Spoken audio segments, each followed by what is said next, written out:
Hey, Jeff Justice here with Jeff Justice Seminars for Court Reporters. I want to thank you so much for deciding to choose us to get your online CEUs with. We promise not to disappoint you. We provide laugh-packed, content-rich seminars so that you can get your CEUs from the comfort of your own home or office. So basically, you're going to watch the videos. As you do, print out the PDFs for the quizzes, answer the questions as you go along. At the end of the whole seminar, so if you're taking a 10-hour seminar after you finish all the sections, email me all of your answers. I will grade them and get you back your letter of completion for your state, and if you're an RPR, the proper forms for NCRA. So get ready to laugh and learn with Jeff Justice Seminars for Court Reporters. I usually ask at the beginning of my workshops if you all agree to be open-minded, and if you agree to try new things, and if you're willing to suspend some of your beliefs. And I alluded to that earlier, so I'm assuming the answer is yes. Is there anybody who is not willing to be open-minded? I'm also going to ask that you ask questions. You are here to learn, some of you, and if you are interested in learning, please ask questions. I appreciate very much the wonderful questions that you ladies have asked a little bit earlier. They're fantastic and they help the group. The other thing I'm going to request is that there is no side talking. You've all been fantastic, you've been quiet. I appreciate it, and I know your neighbors appreciate it. I am sensitive to people's experiences in a class environment. Also, people have a tendency nowadays to tweet, Twitter, send text messages, emails, play Candy Crush, whatever it is. And you're doing it under the table where I can't see it, and I'm fine with that because if I don't see it, it doesn't disturb me at all. However, are you disturbing people around you? So my request is that you do not use any of these electronics in class. It's very interesting because in the workplace, some workplace environments say no cell phones, no electronics.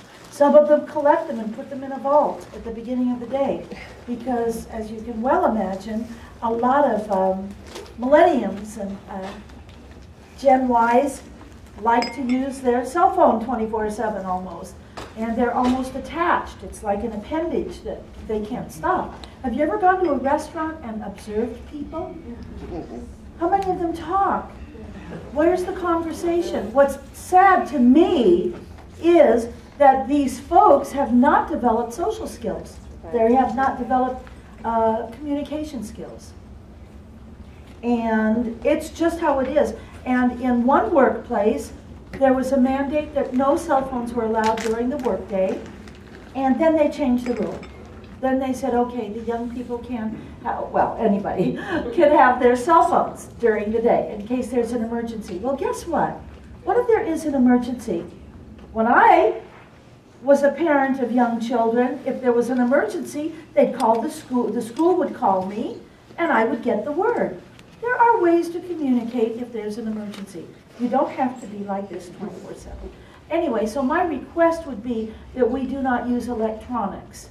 If you really want to, if you really need to, if you're sitting in the back row, that might be helpful. Sit in the back chair. Some of you, I know, sometimes have job crises, assignment crises, although today's Saturday it might be less prevalent. But and one lady, she wanted to keep her cell phone handy because her daughter was expecting twins any day. And she was going to be a grandma to twins. And I said, that's no excuse. So of course I said yes, and she made it through the 4-day workshop. But you just never know what people's lives are. And I have a tremendous respect for you. And I love treating you like adults. So if you are doing something, I'm going to assume that it is all that urgent and respect your adult decision to do whatever it is you do, having already made my comments. And most of all, not disturbing people around you. Yes? You know, and I hopefully not going to interrupt all day long. hopefully will be my last big question. Excuse me. I love these preambles. First of all, she has not interrupted at all. All she's done is contribute and add great value to the workshop. Go ahead. Thank you much. I would like to ask you and Glenn, is that right? Yeah. As the two, what I would revere as the experts here. And this, you know, I'm very anal and I tend to be a perfectionist, as you asked before. And all my career of reporting, everything is verbatim with the audio. And when they say I should have went, that's what I put because they said it, you know, and everything, every okay. And then through the years, I'm like, it just makes me look stupid because that's the improper grammar to be saying I should have went. So then I start tweaking, and then I start changing the attorney to make them look good. And then I talk to a reporter who says, oh no, it's got to be verbatim. So then I go back to this verbatim. And what do you do? Is it making a record that sounds intelligent, or you give them what they gave you in the way they gave it to you? It's a great question. Did everybody hear the question? Yes. Okay, great. And yes. I would say, I think the attorneys know they know they're getting a verbatim record, and so when they get it back, I've had other attorneys then, over time, as I've seen, change the way either they ask the question, because then they go back and read it, and they're like, wow, really stupid. Okay, I'd like to review this because what you said is very important, and what you said is very important. When there's bad grammar, misspoken words, garbage things that people say, you put all of that in the record exactly as they say it, all the okays and everything, and I should have went to the store. Do you clean it up? And through the years, you started cleaning it up, and then a court reporter said you shouldn't clean it up, and then you said that you put it in verbatim as they do it, and that they see their mistakes, and they start speaking a little more clearly. So it is a $64 question. Let me share with you something I did. An attorney started every question with, okay, Mr. Jones. Okay, Mr. Jones, where did you go next? Answer. Okay, Mr. Jones, why did you go there? Okay, Mr. Jones, blah, blah, blah, blah, blah, blah, blah. All these, okay, Mr. Jones. I'll tell you what I did. I put in about once out of every 4 or 5 questions, okay, Mr. Jones. I gave the flavor of that constant, okay, Mr. Jones, okay, Mr. Jones, okay, Mr. Jones, okay, Mr. Jones. And I left the rest out. At the end of the day, the judge turned to that attorney and said, are you aware, sir, that you said 112, okay, Mr. Jones?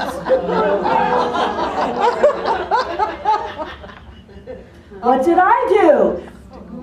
Number 1, I looked cool. Number 2, I wrote in my notes, make sure you put in 112.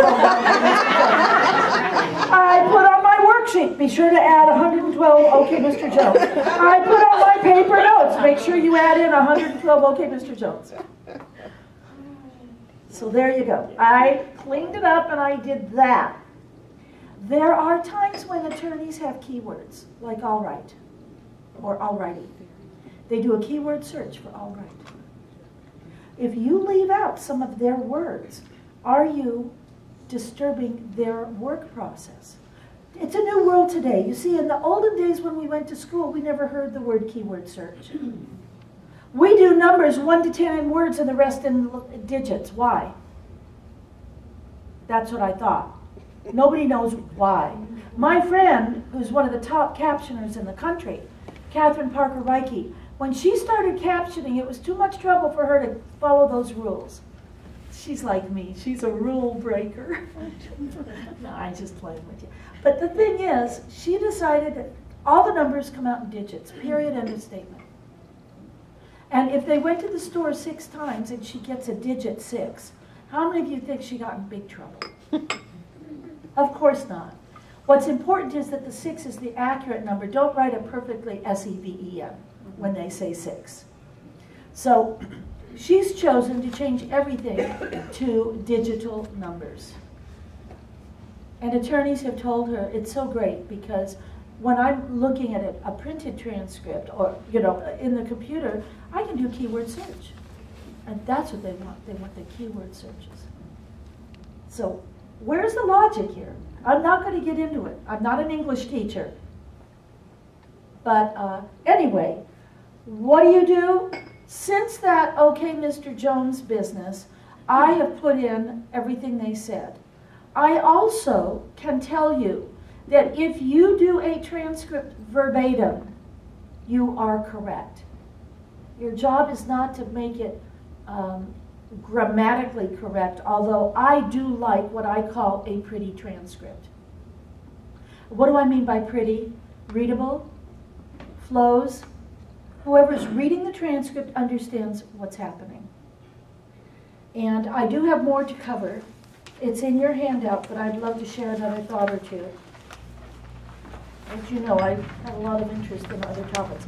We will talk about these things, I give you my word, but I am going to divert for just a minute. I've talked about the concept of being proud of yourself for acknowledging who you are. There's another thing that I feel very strongly about. I made this up. It was only my observations. And having done seminars in other environments within the last year, because I am now a certified Fred Pryor career track trainer, and I talk about other topics. One of my topics is emotional intelligence, which I happen to love, so that's blended in. I've heard these same comments in the generic outside world as well as my court reporting world. And that is, especially women, but it's men too, stop saying, I'm sorry. Have you noticed in the world how many times a person might say, I'm sorry in a day? How about you? How many times a day do you say, I'm sorry, I'm sorry, I'm sorry? It's just a throwaway line.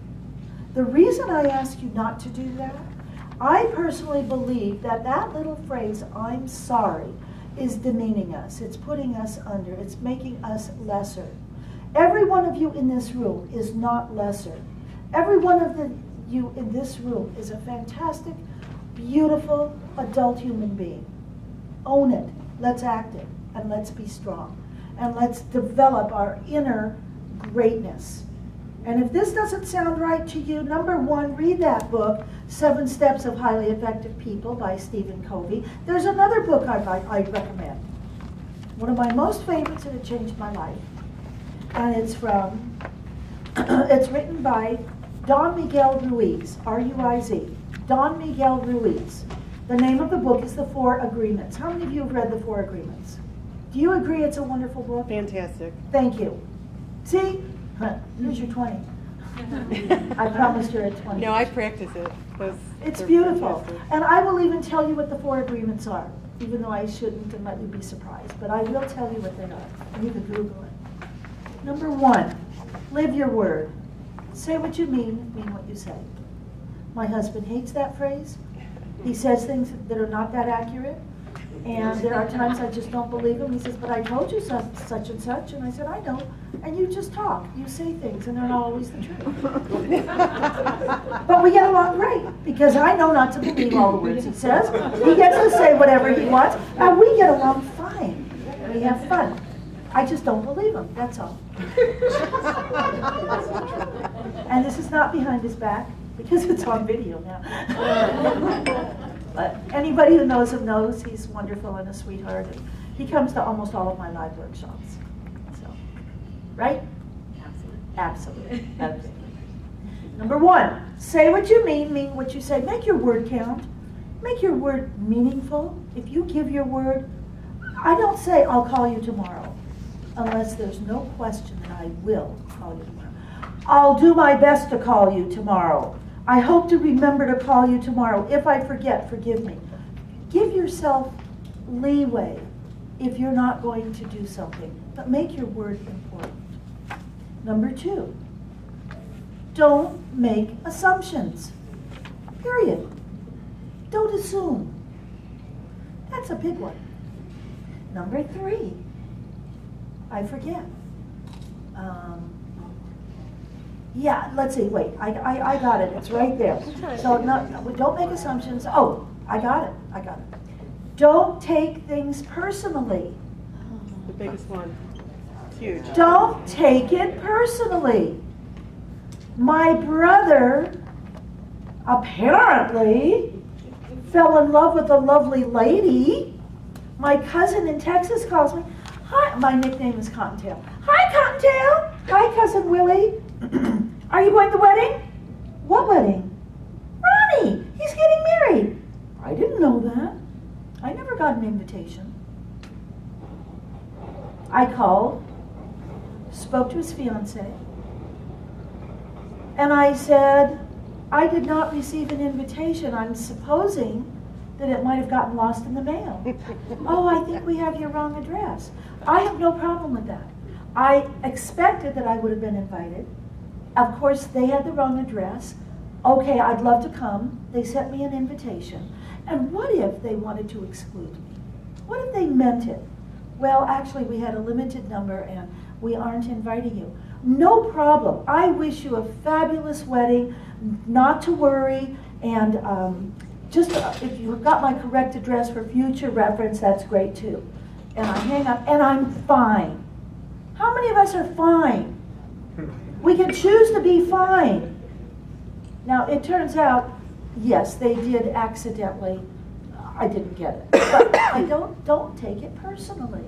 And you know how easy life gets when you're like that? Yes. And you saved yourself money. And I saved myself money. Well, I went to the wedding. Oh, I mean, you will save. You know who I sat next to? A man I had never seen or heard of before, Michael Beckwith. Anybody know who Michael Beckwith is? He was in The Secret, has a big beard. He's that minister. Oh, he's a lovely human being. And his practice is in Los Angeles, but he's apparently world famous and very interesting gentleman. Anyway, so just when you say to yourself, I'm not going to take it personally, you see, later today you're going to learn so much about personalities, and it's so wonderful. How many of you like that golden rule? Do unto others as you will have them done unto you. Is that an interesting rule? I don't like it. I really don't. You want to know why? Because the world isn't me. The world is made up of all kinds of people. We're all different. We're all different personalities. Some of you could run a business. You could run a corporation. You could even maybe run the country better than some people. Okay. No, I didn't say a word. But some of you are leaders. You can run things. I could no longer be a great leader than the man in the moon. I'm not cut out that way. I don't think that way. And it's just not me. Some of us are cheerleaders. Some of us are inspirational people and enthusiasts. Some of us are relators. We love to care about people. Nurses, hospice workers, they have such empathy for people. They really care. And some people, as I said earlier, are really into numbers and facts and figures. You're the type of person who could say, I have a big research project. I want it in 3 days. And I want to have the statistics and the information and the research and the facts on this. Didn't you do a lot of research on the job you used to have? So you are an excellent researcher or a computer. You know, you could take that person, put them in a room for 3 days, and they're happy, and they come out with the answers. Me, I will sit in the room for 10 minutes and then start scratching, itching, turn on Dr. Phil. You know, it's like, I don't do that. I'm not cut that way. We're different. So why are we going to treat others like us? The platinum rule is do unto others as they would like to have done unto them.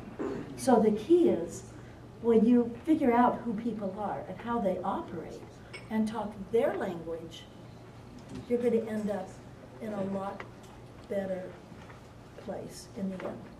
Excuse me. Okay. Why did I say that? I don't know. But that's, oh, we didn't do the fourth agreement yet. The fourth agreement, do your best. Do your best. Especially court reporters. You go out on a job and you get blasted. You have contentious attorneys. They are yelling, arguing. How many times are you the red herring of the case? If you don't know what I mean by red herring, you are the thing they've invented to be the obstacle and the problem. And I know of a case where I have one of my clients, oh my goodness, she was a red herring, and they attacked her transcripts, and I will tell you something, she felt this big.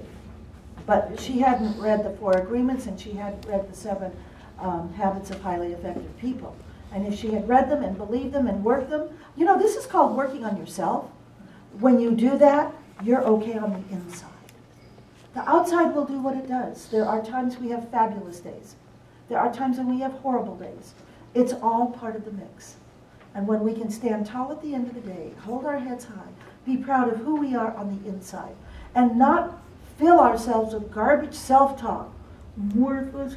Anita, you're too fat to find a man. Anita, nobody wants you. Anita, you're getting too old. All that stupid garbage talk. You see it and you hear it. I love your blouse. That is so beautiful. Oh, God, I've had it for years. Did I ask you how long you've had that blouse? I just want to say thank you. Exactly, and I love it. That's why I wore it. I love it. What's wrong with thank you? I'll tell you, I've rehearsed thank you for years. I had a job in arbitration. It turned out to be 3 years. I have a lot of stories with it, and we don't have time right now to share them all. But I'll just tell you one. I was told never to interrupt. This is before audio sync. And what do? I'm on a phone conference, the first day of the job, phone conference, 6 male attorneys. I'm told never to interrupt, ever. If I hear this, I do not interrupt. Okay. So they all say, hello, I'm Mr. Jones. Hello, I'm Mr. Snodgrass. Hello, I'm Mr. Lipinski-Dotsky. Whatever. And then I start taking this telephone depot with all these male voices, and I just put Q. And at the very end, by the way, at the very beginning of the introductions, I am Anita Johnston. I am the court reporter in these proceedings. I have been requested by one of the parties never to interrupt these proceedings, which means I will not interrupt. If I do not hear something clearly, it will not appear on the record. If anyone has a problem with that, please speak up now. Pause. That went in the record, and I never interrupted.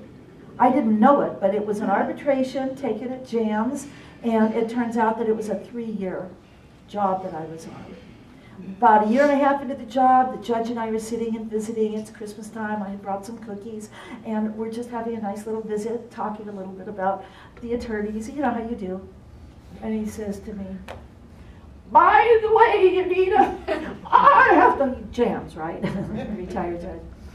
I have to tell you, your transcripts are beautiful. And what did I do? Thank you, zip it up. I taught myself to say thank you. I was itching to say, yeah, what I get of it. How much did I drop?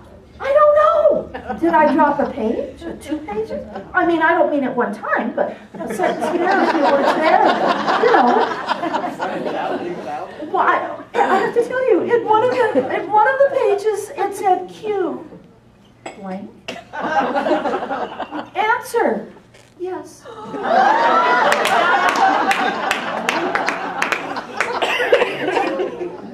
Did they read them? I have no idea. Did I get nailed? Of course not. And if they dared to say a word, I would say, I've been told never to interrupt. Whenever I don't hear something, it is not in the record. You all are making your own record. And that's it. So anyway, when the judge said that, and I had done my Q blank and then the answer yes, that was way before he said your transcripts. Oh, but don't you perfectionists love to worry, and you love to stress, and you love to pontificate, and all this stuff. Who cares? And I'll tell you when I changed my attitude one day. Now, I know and I hope that you are not hearing that I'm advocating that you write messy, that you write schlock, that you drop when you feel like it. Believe me, I pride myself on being a quality court reporter.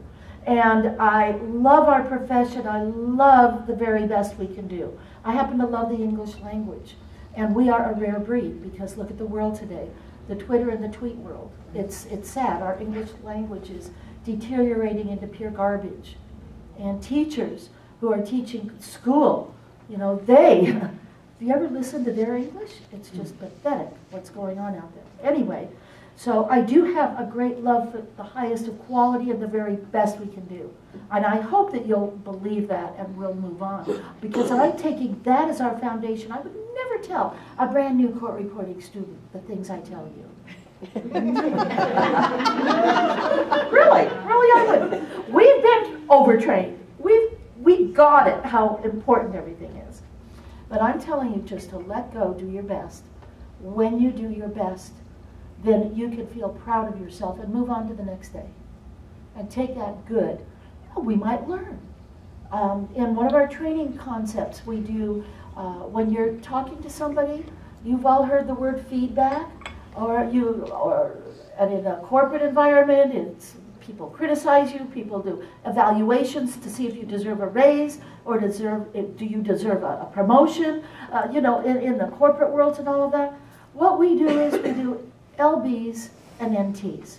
LB is what I like best about you. LB. What I like best about you is, or whatever. NT, next time, try something like this. Next time, you can do that. A little different concept than criticizing and talking negatively. But anyway, that's just another thought. All right, so my little arbitration, I did survive it. They thought I was great. You know, people don't know what they don't know. It's not in the transcript. Yeah. All right, well, I did my best, and that was it. So those are the 4 agreements. Let's go to our next page. Our page, let me double check here. Where are we? Page 5. We did delete space, add a space, inflected endings. We know what those are. The ED ending, D, the ING ending, the S ending. We can add those inflected endings to any root word. And it's wonderful to define them correctly in your CAD software. And one more tip. Case catalyst people, raise your hands just so I have your attention. The reason I asked you to raise your hands, you're not sitting and listening to everything I say. And it's not that you're rude, it's that you're human. Why do you think they have commercials every 8 minutes? Our attention span is not that long, and we don't grasp it. I'd like all my case catalyst people to hear this for the next minute. Do I have your attention, case catalyst? If you came from Premier Power, you learned how to define prefixes and suffixes with a delete space. And that is wrong. Wrong. You do not want to use a delete space. You want to use the symbol from your drop-down menu, your FS menu, format symbols. Prefix for prefix, suffix for suffix. Are you all with me? Is there anybody who can think of the way you define your prefixes and suffixes as a delete space? Anybody? All right. You're saying no, and that's fine. And I do believe you. It's just that it's amazing when I do my private training when I discover what you really do. So I just wanted to review that one little thought with you. And if you want, you can go into your dictionary or database and do a filter and find the word delete space to see what words have you defined with delete space, or what outlines have you ever defined in your life with a delete space. Be aware, prefixes and suffixes must have that word, prefix or suffix. And the reason is there's intelligence built into it. You will have gorgeous outlines. You will have correct spellings. Your software does great things. So utilize it. All right. Inflected endings, yes. Page 5, initial Z words. I know some of you use S asterisk for initial Z. Zoo, zoom. Some of you say I'd write SAOE for initial Z words. Zebra. Well, how do you write the word zombie? Do you do S long E? No. I don't write the word zombie, Anita. If they say zombie, I don't write it. If it's not S, I don't write it. People do. People in almost every workshop say I write SAOE for my initial Z. So what you really write is the S. Yes? I had a divorce trial where the 6-year-old kid had been physically abused by his mom, and mentally too, where she was telling him that there were zombies and ghouls in his room and under his bed and everything. And we talked about that for a week. Oh, what a horrid mother. I hope she ended up in jail or prison. They took the kid away, and she's got a Section 215 mental exam scheduled. Good. Good. Oh my gosh. Doesn't that hurt your heart? It does. How did you write zombie? ZOM. What's your Z? The left bank. Okay, great. If you look on page 5, in the middle of the page, there are 5 styles where you can write initial Z. And what Glenn does is the whole question bank. That is one of the recognized excellent theories. So zombie would be STKPWHROM, and then your B, second stroke sound. Okay, you can write SWR for initial Z. You can write SKW for initial Z. I know, I just said the word and was SKW. And STK and STKPW. Those are 5 different ways you can write words that start with initial Z. Why do you not use an S or an S asterisk? It's a conflict for alphabets. If you do S asterisk for an alphabet,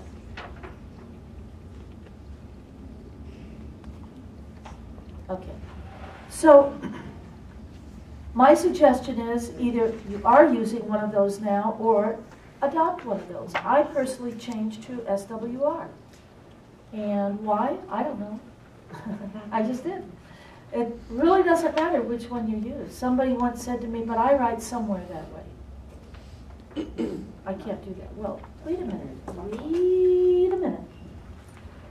If you write somewhere SWR, excuse me.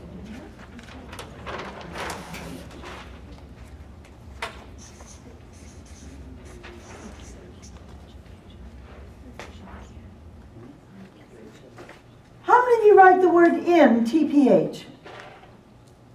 That's all? All right, who does not write the word in TPH? All right, so everybody writes in TPH. And how about if? Does anybody write TP for the word if? Yes. Because you write the word if, TP, does that mean you cannot write the word far, fear, film, funny? Thousands of words that start, well, hundreds, whatever it is, of words that start with an F. We write them, don't we? Yeah. But we also write if, initial F. Same with and. We can write the word nice, near, kneel. We can write all kinds of words with the initial N. We can also write the word in, initial N. It's the same idea here. If you're going to do the word and, some people write and SWR, or they write SWR's initial Z. It's somewhere. If you're writing somewhere SWR, there's nothing wrong with that because you can also do initial Z. The word zeal, SWR AOEL or SWR AEL. You can do the word zoom, SWR AOM, etc. This could be an initial Z as well as a standalone word somewhere. So don't think just because one of these outlines you might use it for something, that you just add letters to it to make it any word. Make sense? Okay. You do want to create a nice clean stroke for initial Z's because we do alphabets. And if you're doing an alphabet like SW or just the S, SIP and ZIP are the same. There are a few words that are the same, but it's just very clean writing to create a nice clean initial Z stroke.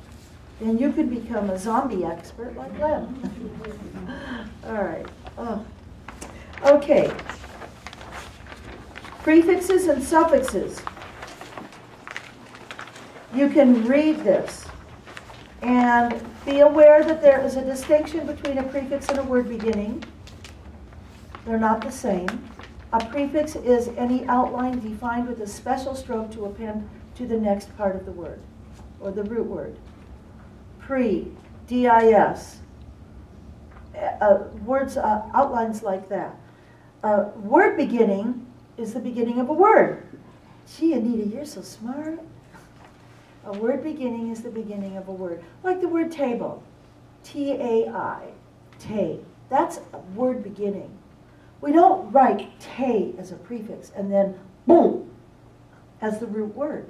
It's a word. Table. That's all.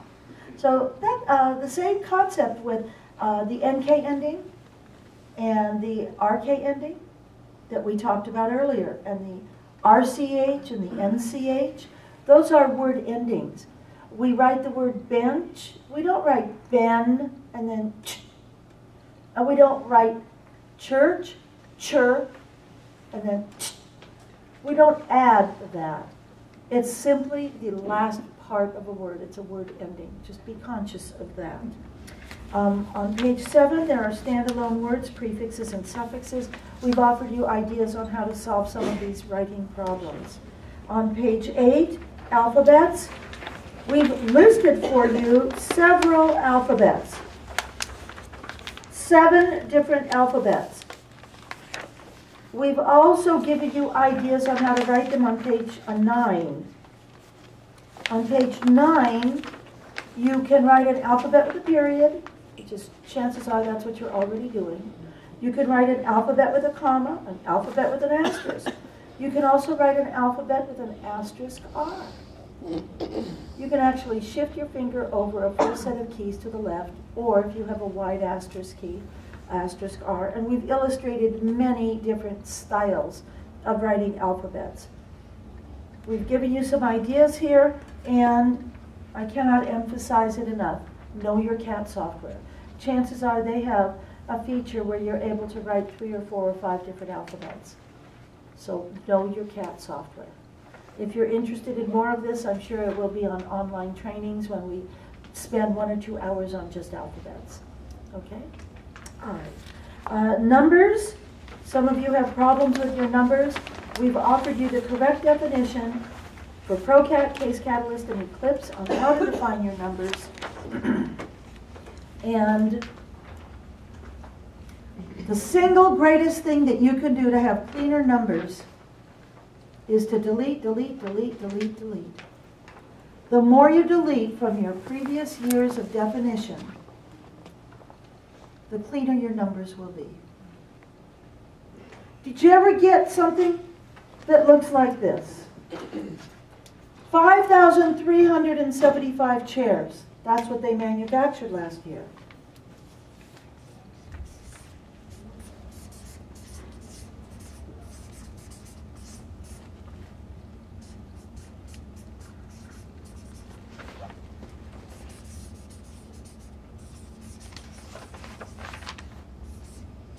Do you ever get something that might look like that? Or, how about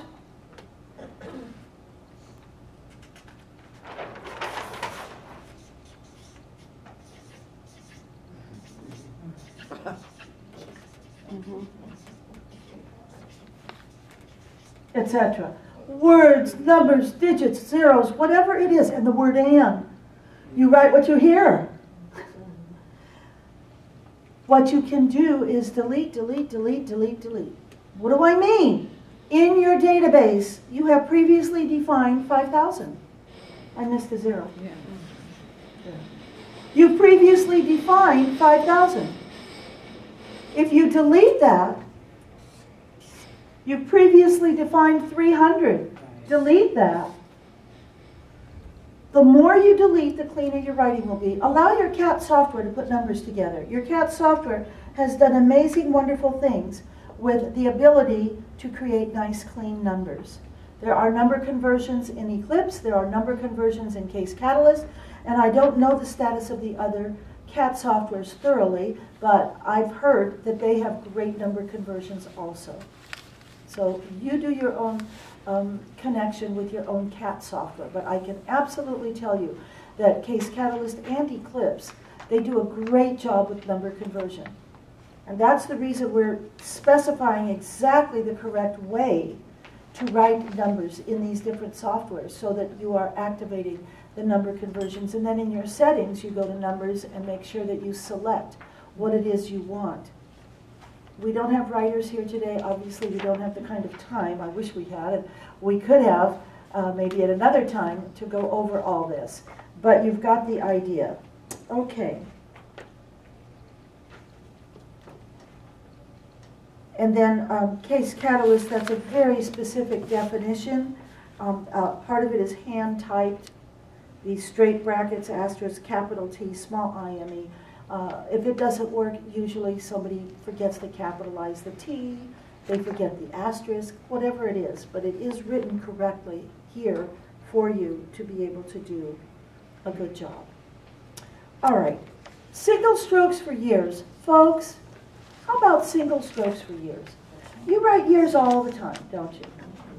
How many of you write a year in more than one stroke? You don't have to raise your hand. I already know you do. So let's create systems. If you use the number bar, that's fabulous. You know, you could use a number bar with letters. Chances are maybe you do, maybe you don't. But the one E is a way to use the number bar with a letter. You can do the one U. And you can also do the one R. I love the R because it's on the left side and the right side. Ergonomically, it's very comfortable. And it's very easy to write on each side. So 1R, 2R, 3R, 4R, 5R. You can create something with the number bar and the letter R. I suggest in my workshops ordinals, because we do ordinals a lot. Were you born on the 2nd of March or 3rd of March? 2ND, 3RD, etc. Now, that's one example, but you know what? You could also do 1RB. You could do 1RBG, 2RBG, 3RBG. You could use many letters, lower bank letters, with the number bar. This is exciting stuff. Because if you're going to do 2001, what if you just did the 2R or the 2RB, etc.? Create outlines, and we've given you a few suggestions how to do this. These are just plain words. We just invented words here. But you can use the concepts and read through this and create outlines. Now on a lower bar, we've done a few number bar suggestions with letters and the number bar. But you can look at this, analyze it, practice it, try it, and open up your thinking. Make your life easier. Practice? Absolutely. You want to master the ability to write your number bar with a letter or 2 or 3 in order to create a year. So I hope this is helpful for you. Maybe for some of you it's a different way of thinking. But you see how easy your life can be. Okay. Smart strokes. Shortcuts. Mr. Jones, Mr. Smith, Mrs. Galapotsky, whatever. How about MRS, MRZ, MRG, MRD, MRP, etc.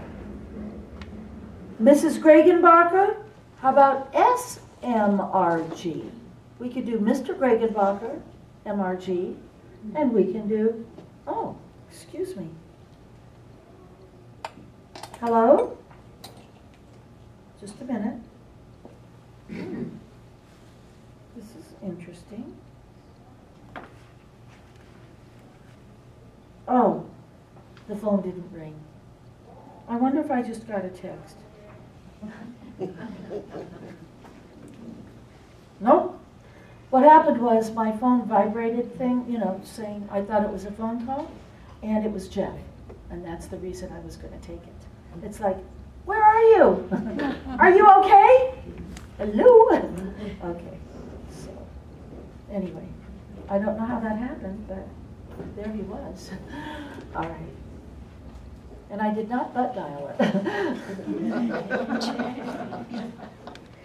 Okay. Oh, the language. If we had heard that 30 years ago.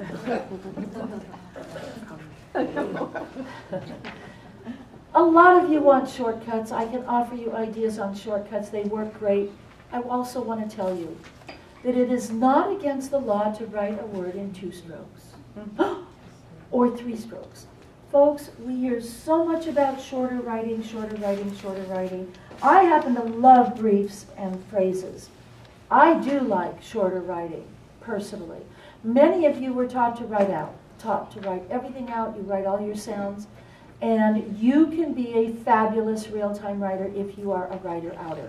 I am speaking differently from what some people say about how to write real-time. There are some people who say, you have to shorten your writing. You have to. You can never be an RM, a merit writer, if you write out. Well, let me tell you, there are many fine, fabulous court reporters who write out and they're merit writers. One of them is Jennifer Bonfilio. She is a great captioner, great cart provider. She runs the broadcast captioning message boards, and she's a writer-outer. And there are many others who are writer-outers. You can be a phenomenal real-time writer with what you're doing, yes. Okay, as we're talking here, I'm just learning so much about myself, and one of my biggest problems for even attempting the CRR is because of my inconsistency, okay? And that's, I will never take it because of that. For example, lady, okay? L long A, go to D. I don't know what to do with that DI, and then I've got divide, like D-I-V-I-D-E. So I can't make up my mind what to do. Okay. Can you talk about that for a minute? Absolutely. Great question. Inconsistent writing, many ways to write things, thousands of conflicts, laid, lady, etc. Some people like to invert the Y ending or that E sound. They like to invert it as a single stroke with the rest of the word. For example, copy. Some people will change the vowel slightly. If you write the word cope, K-O-E-P, you cannot write the word copy, K-O-E-P. What you would want to do, and I don't know if this is what you do or not, but what I'd want you to do is write down the word cope the way you write it, and then if you like copy, what I do is I write K-O-I-P. I change the vowel so it comes up as an untranslate. Anything you decide to change, have it come up as an untranslate. You gave an example, lady, and I'm assuming it's the word laid and lady. Is that correct? I'm sorry, say that again? Lady. Lady, like L-A-D-Y, okay? L-A-I-D.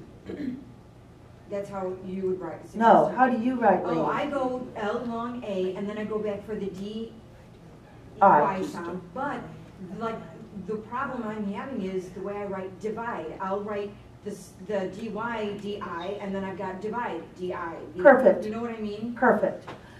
She writes lady, lay, L-A-I, second stroke, D-I. Is that correct? Correct.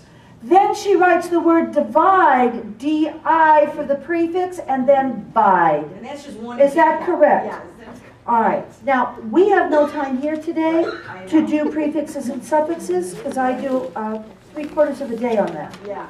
And you'll notice on page 6 we have prefixes and I suffixes. saw that, yeah.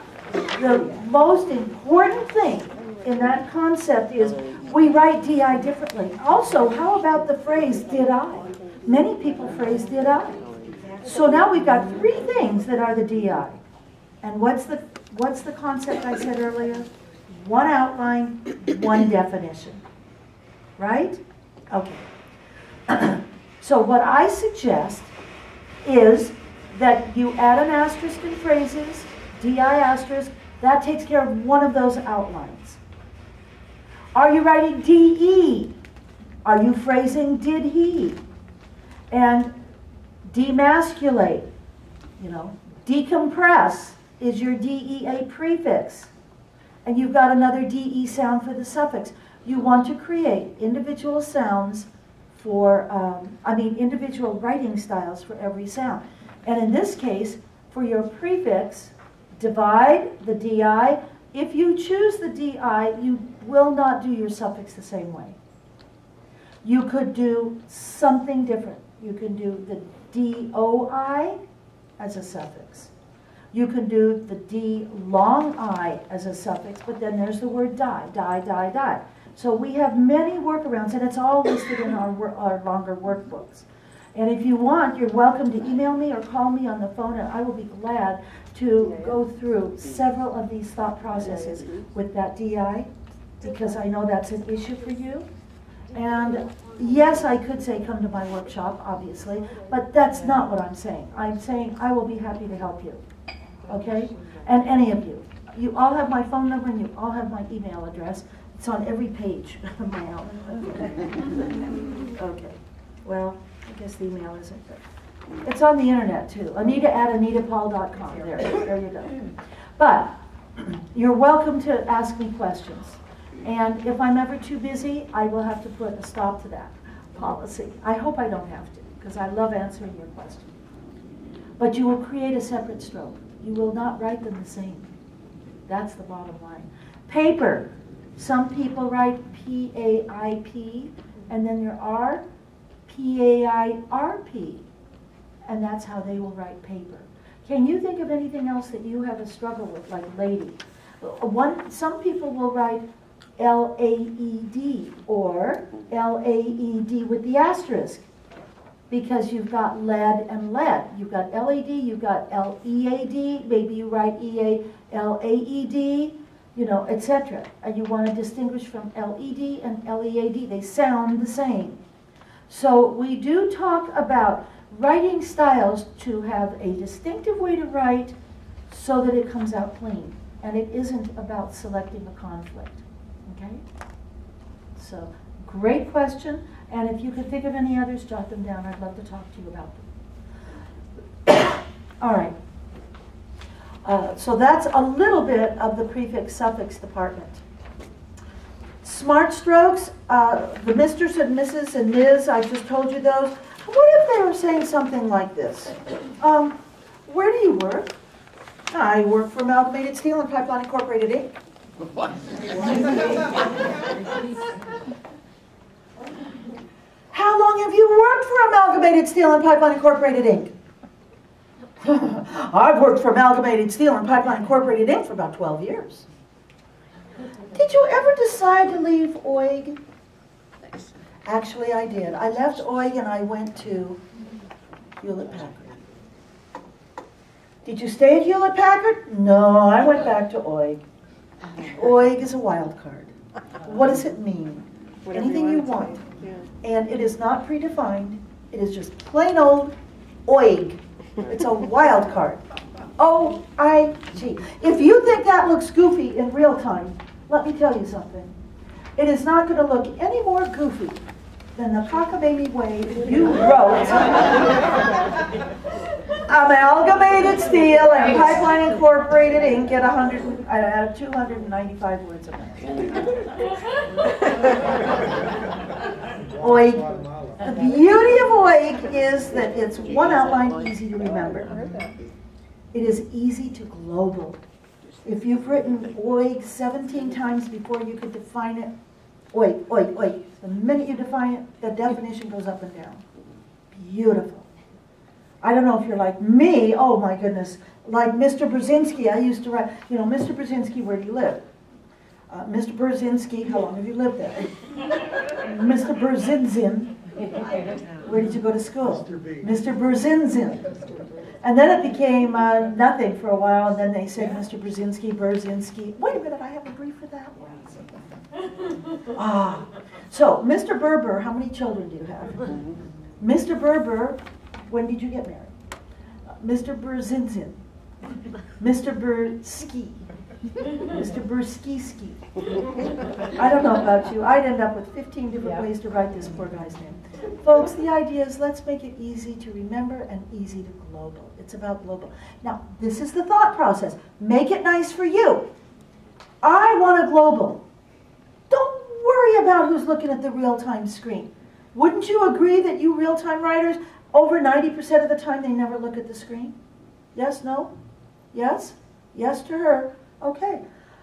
We worry so much about what might be on the real-time screen, you don't need to worry. And I do use wildcards a lot. So if I wrote Mr. Oig, in this case I would write Mr. Boig, B-O-I-G. Mr. Zoig, Lloyd, Toig, Foig. Have you ever had a salpingo oophorectomy? Yes, I had a salpingo oophorectomy. Was it a successful soig? No, I would never recommend that anybody gets a soig.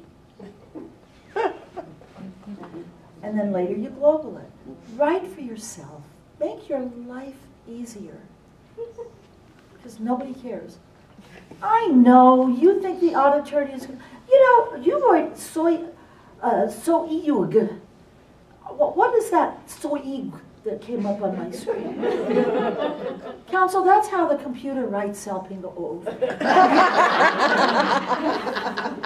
That's a computer symbol. Or, I work for Amalgamated Steel and Pipeline Incorporated, Inc. How come that computer shows OEUG? OEUG. Once I was asked to read back, and they have a big long name, and I didn't have time to write the name down. And when I read it back, and it said OEUG. So, where did you work? Answer. I worked for, that company you work for. So how long did you work there? You want to hear one of my more embarrassing moments? Or one of my big foibles? You don't want to hear it. Yeah? This is in the 90s. And in the 90s, when I'd go on a deposition, I brought a laptop computer. If you could remember. Were you writing real time in the 90s in depositions? Yes. No. Oh, okay. Well, I was. And I'm telling you, when you walk in with a computer, you're styling. You look slick. And I want you to know that I rehearsed. I had come from court for 17 years. I knew exactly how to set up my computer. I didn't want to have my butt stick out too far, and all the spaghetti cables. So I had it smooth. And I took out my laptop computer, put it on the desk, found the appropriate cable, plugged it in, found the outlet, plugged it in, turned it on, and let it take its 5 minutes to boot up. I'm telling you, I was smooth. Then I would take the tripod, open the tripod, take out the writer, and put that writer on the tripod. I still can't get it smooth. I still fiddle with it. You? Anybody? I wish it could just go, but no. So I fiddle until I finally get it on. I open the tripod legs, put it down, and my writer is lovely. I've been paperless for about 4 years at this point. No paper. Then I get my real-time cable. My real-time cable,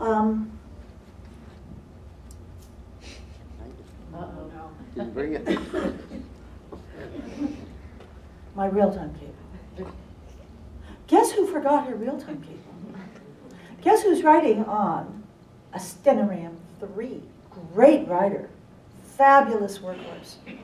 No display, but that's okay. I have no display, no computer real-time. I have nothing to read, no paper notes. I have exactly one chance at this deposition. It's the writer that has a little light that blinks every time it records a stroke. So I did a little prayer to the dear Lord. Dear God, please let the writer work. How many of you love the idea of writing with no backup? Please let the writer work. Second request, please do not let them ask for a readback. I have nothing to read back from. So here I am, and I'm sitting there looking good. You know, never let them see you sweat type of thing. So I'm sitting there with my writer. I have a computer in front of me, and it's like, wow, you have a computer. One of those things. Today, of course, it's just second nature. So I start writing this deposition. And I'm writing along. I know the attorneys. That was kind of cool. And about 3/4 of the way into the job, the attorney said to me, Anita, would you please read that back? And I said, no. I said, just rephrase your question. Let's go. You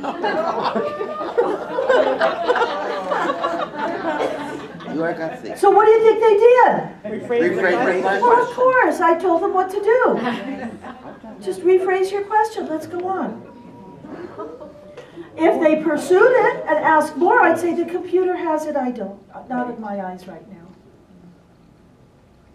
I was okay. They rephrased the question. My eyes were glued to that writer every blink. Oh. In my head, of course. I'm not kissing the machine in front of everybody. I packed up at the very end of the day, of course, went immediately to my office, put the disc into the computer, translated it, made sure I had 4 copies of the job, whatever it was. I have to tell you, I was not proud of myself that day. It was not what I would say was a good day. Did I do my best? Well, I didn't have a real-time cable. How inefficient is that? And what did I do? I went out and got real-time cables. It's absolutely inexcusable. They cost $25, $35. They weigh, what, 6 ounces? Roll it up. Yes, I bought like 4. I have 1 in the car, 2 in the case, 1 at home. I mean, yes, I had redundancy. And I never did that again.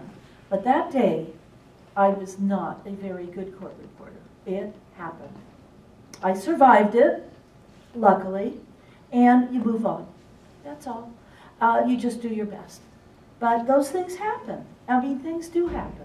One person said, what if the equipment doesn't work and you're on a real-time job? Some of you folks who have never done real-time are terrified of that. Well, I say, do your best. Remember agreement number 4. So you get on the phone with support, you talk to friends, you go to a depot agency where you can all work together on hooking up, train, I think that's even here in the Chicago area, training on hooking up and everything. You've got iPads, you've got readers, you can do Kindles, you can do all kinds of different peripherals here or apparatus for creating real time on different things. Of course, laptops and netbooks, everything else. You do your best. Maybe you will always have 2 or 3 or 4 or 5 things carried with you at all times where you've downloaded litigation support software. You can have Bridge. Bridge is free. Download it. It can go on anything. You can certainly get CaseViewNet. There are so many things that you can do in advance. Test it. Practice it. It works. Everything's great. Your settings are great. You have an emergency phone number to call if there's a problem. You go out there and you do your job. And you set up, and it's beautiful, and it's great. Or you set up and something goes wrong. So, if you've done your best, that's it. If you have an electrical problem or something's not working, counsel, the equipment for some reason is not working. I'd like to troubleshoot it on the lunch hour. Or whatever it is you say, it isn't the words, it's your attitude. You stand confident and tall. You've done your best. And probably the breakdown happens to almost every single court reporter at some point in time. Hopefully, if you're new, it won't happen to you on your first day. Because anything new is always a little bit nervous. But you just do your best. And you make sure that you've covered all your bases to the very best of your ability. That's all I can say. And know that if things go wrong, if they yell at you, counsel. You've been around. I'm shocked that you would think that electronics are perfect or that the internet is perfect. I'm sure you're a little more aware of that than most people. Things don't always work. That's all. And if you don't like it, that's great. So what? That's my attitude today. Grow up. Stop acting like a child. So you don't get your way. So we did it. I don't say that. That's what I'm thinking. But you handle yourself as an adult. You know, say whatever comes to your mind. Does this make sense? Yes. That's the best you can do. Be a grown-up, be mature, be quality, be great. Counsel, we're still going to get a great record. Today, it's not a real-time day, that's all. Whatever's going on, maybe there's something in the building that's blocking the internet feed or the feed, I don't know. Sometimes their cell phones or their apparatus can interfere with the signal. I don't know, you know. For one thing, I'm not a techie, so. But it's your attitude that's everything. Does that make sense? Glenn, have you ever had a case where your real time didn't work in front of attorneys? Yeah, it happens. And your knowledge on troubleshooting, reaching out or whatever, or having backup redundant equipment is the savior. Absolutely. Absolutely. There's no such thing as too much redundancy. If we have our backup on the cloud, if we have our backup on thumb drives, if we have our backup on CDs, if we have our backup on a backup thing. Plug in and it backs up your whole computer. A backup. There you go. Absolutely. Redundancy is fantastic. Wireless, great. How about a set of wires just in case? So, yes, absolutely. Very important. Okay. So, wildcards we've talked about. And that's all that's in the workbook. Are there any other comments or questions that you have before I go to a new topic? Yes. What's the easiest way to change your Z stroke? Just do a filter in the dictionary? What is the easiest way to change your Z? Do a filter in the dictionary? Absolutely. You can find every word that starts with a Z in English. And then write those words down. And I didn't totally complete my thought with you. I want to make sure that I answer that more thoroughly before we get off that topic. But it would be the same as if you're going to do new strokes for your Z words. You want to write down all the Z words you can find. And by the way, does anybody have Searchmaster? Okay. How many of you have heard of Searchmaster, but you don't have it? All right. How many of you have never heard of it? All right. It's a software. And if I have time, I might just hook it up and show it to you. It is a lookup software program that has over 17 million entries. It's an instant lookup for spelling. It is searchable for all of your ly endings or your dy endings. And if I had it in front of me now, I would show you within maybe 5 seconds. You would put in the search criteria box *dy, and then enter. It'll list every single word that ends in dy. You can eyeball them quickly, and see which ones that you would write. Because we're not going to write some of the obscure words, but our normal words. You could get a list of 35 of them or 60 of them. And you write those down, the Z words, the same idea. With either your computer, you could even go into Searchmaster and look at the words that start with Z. Write these words down. Does it take time? Absolutely. It takes a while. It's called do the work. How many of you think that someone of Glenn's accomplishments, or all of the other superstar great court reporters that we have, how many of you think they just rolled out of bed one day and were that fabulous?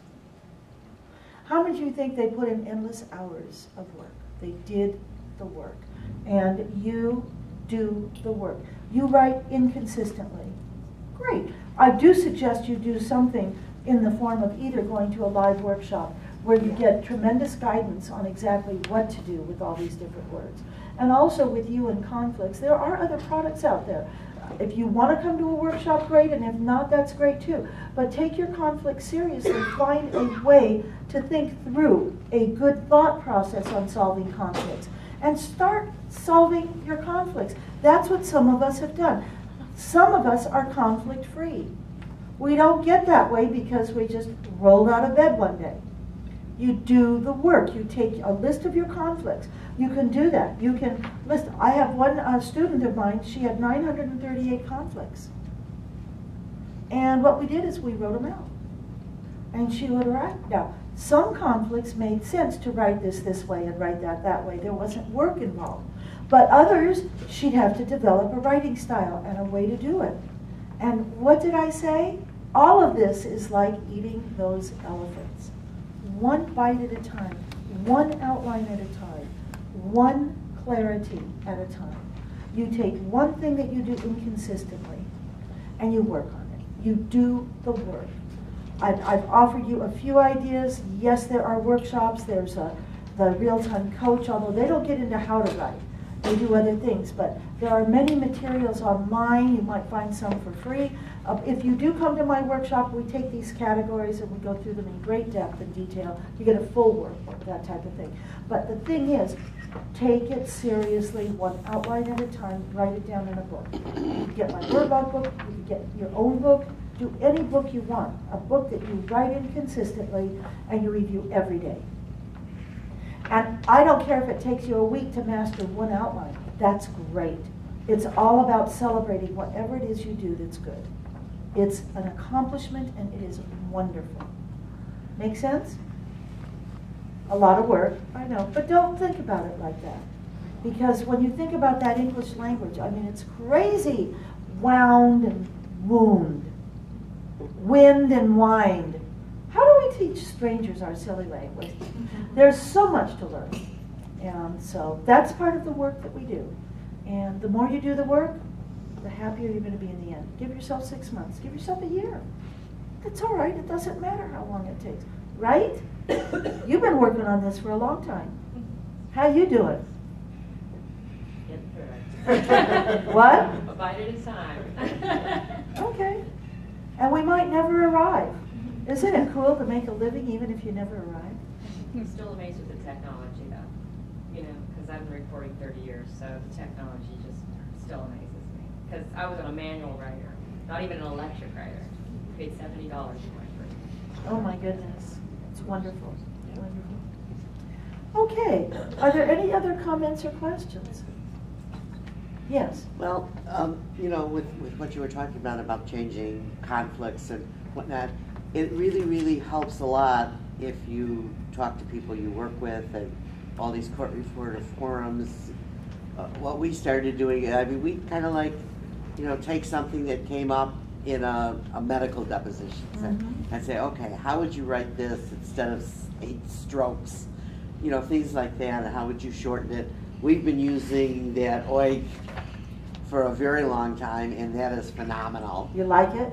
Absolutely phenomenal. And it's just kind of funny, you know, when you first do it. Right. But we've been doing that. The court reporter forums, they are always asking questions. How would you do this? Can you help me? I find that, which I'm basically kind of new as far as the forums and this kind of things, but they need help. You know, Yes. the people that are asking the questions, and there are a lot of answers out there. There really, Yes. really are. And that's an excellent point you brought up, and that is to get involved in the court reporter forums, ask questions, read what other people are doing. They are wonderful, and it's a whole new world of the way we communicate today. Having access to private websites, public websites, broadcast captioners on yahoo.com, fantastic. And we can get wonderful information that way. So thank you for mentioning that. That's a great idea. Excellent. Okay, is there anything else? Yes? What do you do when someone in a dep says the wrong word and they're just, it's not a question that they're mispronouncing a word. Right. They're literally saying the wrong word. So what do you do if somebody is literally saying the wrong word? And they're not being corrected? And they're not being corrected by one of the parties, Right. the other attorney or his attorney or whatever. Right, her attorney. Okay, so what do you do when they say the wrong? I'll give you an example. He was very incontinent. That's a very good example. Thank you. He is very incontinent and should not be representing that person with his limited knowledge. How's that? Sick? What do? You write the word and you put a sick. You do not change the words. Because another attorney might love the fact that that word was mispronounced. And if they're making that an issue, you could be charged. You could be incorrect. So if he's continued saying it throughout the dep, you just have to sick once, or do you? Yeah, Right. I like to, well, that's my style. My style is I sick it once the first time. Then I do the incorrect word, because everyone who's reading the transcript has been on notice. And once you're on notice, you know that that was sick. You don't want very many sicks in a transcript. Okay. Let's talk a little bit about how you handle people mumbling, talking too soft. Do you ever have that? You can't hear? Yes, the other day. The other day. Well, the first thing I'm going to suggest that you do is you get either a microphone that works, or if you have a great sound card in your computer, plug earphones or a headset into your computer audio. Sit in the deposition all day or in court all day with either earbuds or a headset, and you listen to enhanced sound. There is just nothing greater. Have you ever had a videographer give you a headset to listen? Did you love it? Yes? You die and go to heaven? And you feel good because it looks okay since there's a videographer wearing a headset, and you don't have that silly, stupid, imbecilic thought process of, what if they think I look funny? You know, I know you don't hear. Some court reporters do that. But folks, you can wear a headset every day. You can wear earbuds every day, and you can listen to enhanced sound. I mentioned that little microphone that I have. It has an adapter for earbuds or headset. The 1/8" audio adapter, it's standard. So I always love to listen with enhanced sound. I happen to like the headsets because I like soft, cushy around the ear. It's just kind of nice. I'm a soft, cushy type of lady. And when you can hear better, the stress level drops incredibly. And it is wonderful. If you love it, do you use it every day? I can't stand wearing anything. You can't stand wearing anything. Not Great. even jewelry. That's all right. Not even jewelry. Wow, you're an inexpensive hubby. Don't touch me. Oh my goodness. We got a category for you. No, I just can't wear anything. I understand. I understand. Do you use enhanced sound every day? Are you Why talking not? to me? No. Oh. No, I'm talking to Cindy. Is it Cindy? Cindy, here's the thing. I've been watching Cindy, and when I said when you wear enhanced sound you can hear better, emotionally you feel better, she's going. She knows what I'm talking about.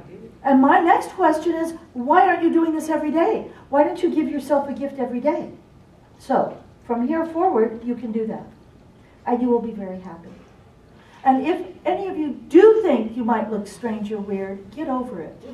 It doesn't mean a thing. We were talking on the break about shoes. Are you wearing gorgeous shoes? I mean, beautiful shoes that are uncomfortable? And if the answer is yes, I say why?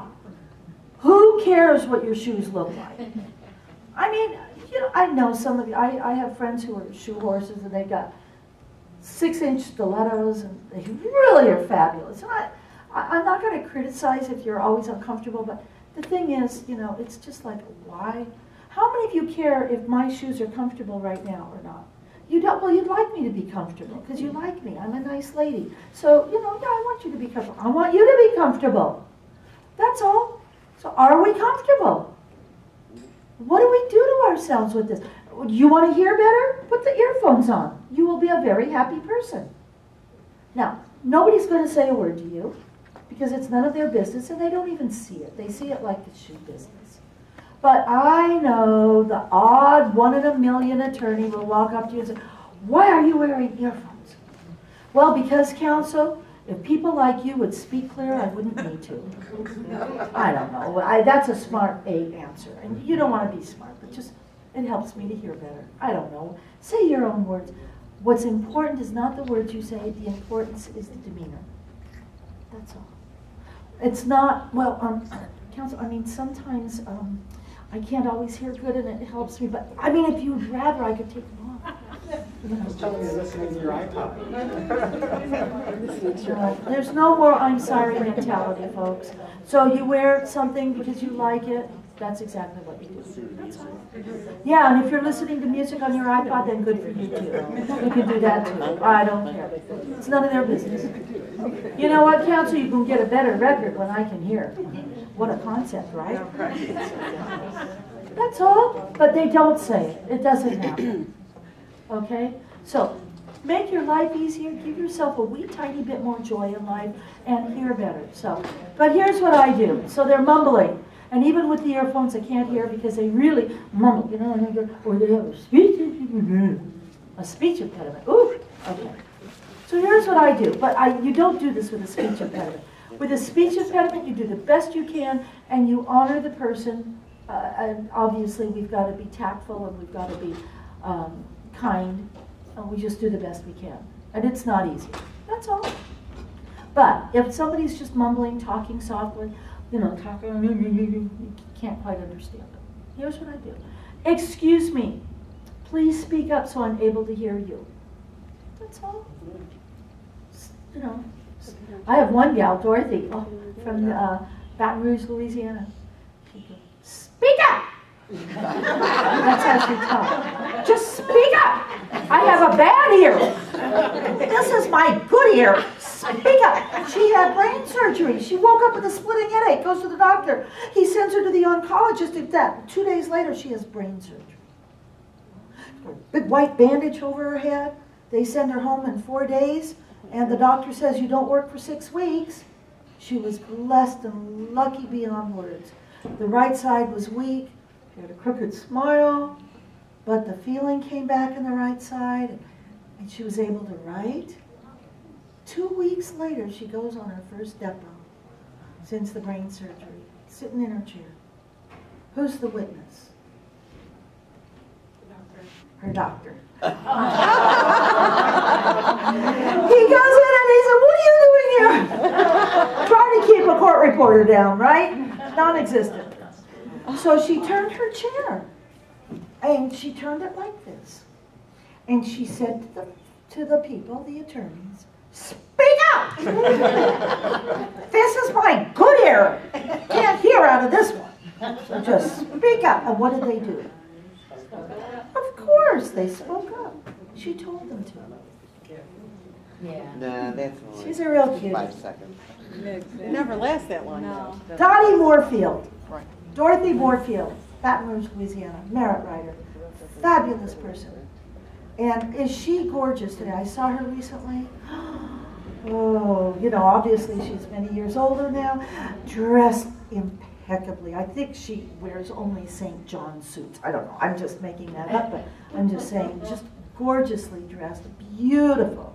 At this time, when I saw her when she was ill, she wore looser dresses and like not what you'd call super gorgeous, classy, and a little bit of crooked smile and all of that. Do you know the attorneys would take her all over the world, would take her to different depositions all over the world. I only mention the looks part because it's not like she's a 23-year-old hottie, you know, a really gorgeous gal. She was in her 40s or 50s, not glamorous, and they would take her. Why did they take her? They took her because A, she was a fabulous court reporter, and B, she is a lovely person to be with. The likability factor. So with the brain surgery and the hard of hearing and everything else that goes along with it, that is my dear precious friend Dorothy Moorfield. Okay, so you ask them to speak up. But what do? You write in, would you speak up, you know, so I'm able to hear you. What do? They go right back to their mumbling. Yeah. They don't care about you. Right. Good. So now you're writing, you can't hear again. Excuse me. If you'd like your words to be reflected on the record, please speak so I'm able to hear. Otherwise, your words will not be on the record. Remember, they make their own record. So you're making your record, ma'am, or whoever. Now, do you ever put yourself in the record? Let me finish. Let me finish. So again, they just blow you off and they go back. The third time, I stand up and I say, from this point forward, I will not interrupt these proceedings again if it's related to speaking too softly. Everyone is on notice. This record is created to the best of my ability. If anyone has a problem with that, please speak up now. Pause. I sit down, and then I put all 3 interruptions in the record. Normally I don't. Normally we say, could you say that again? Or how do you spell that? Or what was that word you just said? Normally we just get clarification. But in this case, when I'm sensing a problem, and I'm interrupting 3 times, those 3 interruptions go in the record. Remember, people don't want to be interrupted. It's human nature. When we're 3 years old, mommy says, don't interrupt. It's not nice. We were taught not to interrupt. When we're talking, we don't want to be interrupted. We have our challenges, but that's not their problem. They don't think like that. The attorney is planning a strategy. The attorney is trying to decide, should I impeach this witness now or wait till we're in trial? The attorney is trying to think of evidence to introduce. In closing argument, if I want to bring this up, I better ask that question. Whatever it is, the attorney hopefully is doing the attorney's job, planning and strategizing, not worrying about the court reporter and what the court reporter hears and doesn't hear. Yes. Around here, or in Chicago, if we did what you just did as far as standing up and that, our agencies would get a call and say, don't ever send that reporter back again. You can't ever go back to a crummy attorney? Oh. But it's still, I mean. Well, I'm just saying, you know, like if that's how the agency runs their agency, fine. But some agencies do not respect court reporters. They only want to cater to the attorneys, and you're dog-do. And if that's the way your agency treats you, you have two choices. Live with it and accept it, or go find somebody who will give you respect. And I will tell you, this is done very rarely. I'm not talking about every other deposition you doing this. Right, right. But I'm saying you take care of yourself. But, you know, the agency, you know, has to, they do back us up and respect us. But, or the one that I work with, but I love the but. She's just negated everything she said. But they also have to, if the client says don't, then they have to respect the client. You know, I'm not going to get into this conversation because I've talked about this for over 10 years, and I have had a lot of feedback how this all works, and there is some feedback that people have thanked me for this kind of thought process, because their lives are easier, and it's called. Now, let me ask you this. Are these rotten or miserable or mean attorneys going to pay for your ulcer surgery? Are they going to send you flowers when you've got irritable bowel syndrome? No, those guys don't even like you. I mean, they don't like you anyway. Here's the bottom line. You either take care of yourself or you are going to suffer. We don't, I get into this more in my workshops, but, you know, there are emotional problems of illness today. It's caused by bad energy. It's caused by too much cortisol in your body. We all need a little cortisol, but when you're in secreting way too much cortisol and creating physical problems for yourself, how stupid is that? You either take care of yourself and you either do what you need to do, or you're stupid and you're going to get sick. Maybe. Well, that's why I've also said to many people when they ask about court reporting, is if I don't like somebody, I don't ever have to see him again. If you've got a 9-to-5 job, you're stuck with that person. Right, if you're a 9-to-5 job, you're stuck with somebody, or maybe you can change your attitude and learn how to get along with more people. But, and if you don't like an attorney, you're gone with him for whatever. I'm telling you one thing. If you disagree with me, you're perfect. I have no problem with you disagreeing with me. I'm sharing with you something. I'm sharing with you something that works for many, many, many court reporters. And I'm also telling you that if you are operating from fear, you work for an agency that treats you badly, and you're fearful of the consequences, I feel sorry for you. And I don't know why you choose an environment that's filled with fear. I am a very strong believer in your own self-confidence and self-worth. You can be kind and you can be professional, yes. You know, you were talking about like interruptions on a deposition. Yes. I noticed, and as a younger reporter, I was much more afraid to stop. But then I was starting to notice how interpreters were treated on depositions.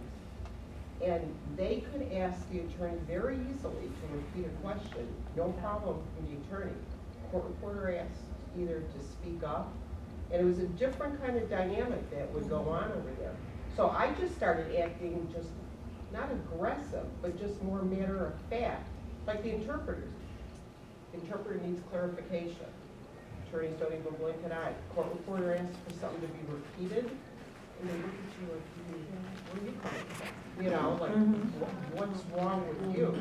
So it is kind of how you present yourself. Okay, great comments. Interpreters ask for clarification, no problem. A court reporter asks, and they look at you strange, and you're saying that it does matter, your demeanor and how you ask. Well, I'll tell you something.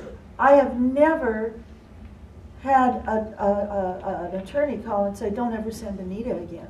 And let me tell you something. I do not take garbage from people. Yes? I have a story. I was at court recently, and we were doing voir dire. I couldn't hear anything. So, you know, I would turn to the judge, I can't hear. And then sometimes I didn't have time to turn to the judge because they, just keep rambling. So I'm sorry, I can't hear you. I don't know how many times I had to do it, but it was a lot. It was terrible. So the judge at one point, he said, "You want to go down closer to the jury?" And I knew we were almost done because I said, "No, that's fine. It was just easier to not have to carry all my stuff down there." So now we go in chambers because they're going to select the panels. The attorneys aren't in there yet. He says to me, he's like, "I don't have a problem with this," which probably means he does. But, you really should address, some judges like it when you address them before you speak to the judge. Okay, fine, I know that. I said, I understand that, but I don't always have time. And it isn't your responsibility to hear them. It's the attorney's responsibility to have them speak up. Yeah, I wasn't going to argue with him, but how the hell do they know if I can hear them or not? They should have picked up on it because I kept asking. Right. But it was, and then Okay, so it was a situation of not being able to hear voir dire, interrupting, asking them to repeat several times, over and over and over and over again. And then there's the question of, is it the attorney's responsibility that you're able to hear that they all speak up? He should admonish them to speak up, or she should admonish them to speak up. Or is it your responsibility? And I personally go by the 3 interruption rule. Again, people don't like to be interrupted. It's great if you have an opportunity to talk to an attorney on a break, on the side, at a lunch hour, and explain a few things. It's great if you can speak to a judge about, and I have a whole little idea on how to communicate with judges, but you do your best. And the judge, I personally believe in your scenario, it was absolutely the judge's responsibility to admonish the jury to speak up. And again, I would say, the 3rd time, I'm not going to interrupt these proceedings again. When it is impossible for me to hear the jurors speaking, the record will not be complete. You'd have been in jail. Good. Throw me in jail. I am guilty of having human hearing. I am not a supersonic, what are they called? I don't know, transformer people. I'm a human being. Thank you very much. If you don't like the way my ears work, great. Go stick your head in a bucket of ice water. I mean, that is insane. What, they're going to throw you in jail because you can't hear? Excuse me. No, it's called be human, be who you are, but you take care of yourself. You are important. I've seen too many court reporters leave in tears. I hate that. I hate that. And we've never had any kind of training that I've seen in a court reporting world on self-confidence, self-assertion. There's a difference between being assertive and being aggressive. I'm talking about being assertive. Okay, just one moment. I saw her hand. Yes. I was going to say, I've been in that same boat where I had an experience very early on as a young court reporter with an interpreter where the interpreter started flip-flopping between first person and third person, and they started mixing the answers up, the format and all this, and I didn't interrupt, and I wound up talking to the attorney afterward and saying, you're going to have this, and he's like, yeah, I should have done something and whatever, and after that, I knew.